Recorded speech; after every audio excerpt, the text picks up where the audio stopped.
Congressman Ratcliffe, good to have you with us today. Do you believe that that he needs to step down? Well, let's look at the facts. Let's look at the conduct of Chairman Schiff. As the chairman of the Intelligence Committee, he accused President Trump of crimes. He did that repeatedly over a 2-year period, said he had evidence of those crimes. And as you pointed out, Martha, Bob Mueller came back and said that simply wasn't true. Bob Mueller said it wasn't that there wasn't sufficient evidence to charge collusion. He said there was no evidence of collusion. So what is that? What was Adam Schiff talking about? I mean, you know, I know he was asked this in the hallway today. Let's play what he said in response to the calls for his resignation. Watch this.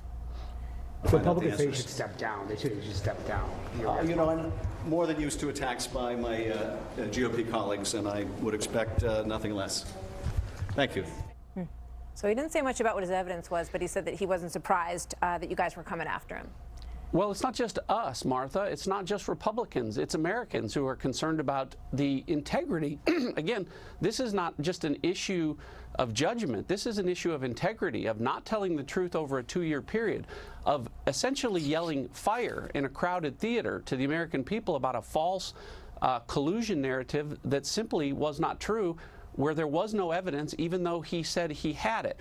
And I think one of the things that's most troubling, Martha, is, as you can see from that, Adam doesn't feel bad about what he did, and in fact now wants to double down on it. He wants to continue the investigation into Donald Trump for Russia-related crimes, even though the special counsel, with the benefit of 20 federal prosecutors, 40 federal agents, unlimited time, unlimited money, unlimited resources, has said there is no evidence. So why they want to double down, Martha, on a narrative that is only helping Vladimir Putin is one of the great ironies of the Mueller report summary that we just received. Well, I guess that raises a really important question, which is what measures can the House Judiciary Committee take to demand that he substantiate what he charged, and then if you believe that this is continuing to exacerbate the success that the Russian government did have, which was to pit everyone in this country against each other for 2 whole years, was extremely successful,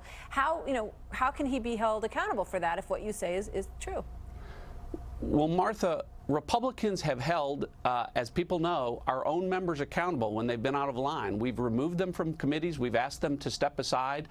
The Democrats dug this hole. We're not going to take the shovel out of their hands. Do they think that the chairman of the committee that handles all of our intelligence community assets, our most sensitive national security measures, saying untruthful things about the president, about evidence against the president for a 2-year period, is something that he should be held accountable for? So you're saying they have to do it. There's nothing that you're part of the equation on the Republican side on your committee can do. Well, we're doing it. We're having this discussion before the public about whether or not the American people think that Adam Schiff should continue to be the chairman of the Intelligence Committee. Well, the Minority Leader, Kevin McCarthy, has said that he must resign. Congressman Dan Crenshaw, also has said, you have been exposed, stop the charade, no collusion, move on. So we will see where all of it goes. Congressman Ratcliffe, thank you so much. Thanks, Good Martha. to see you tonight.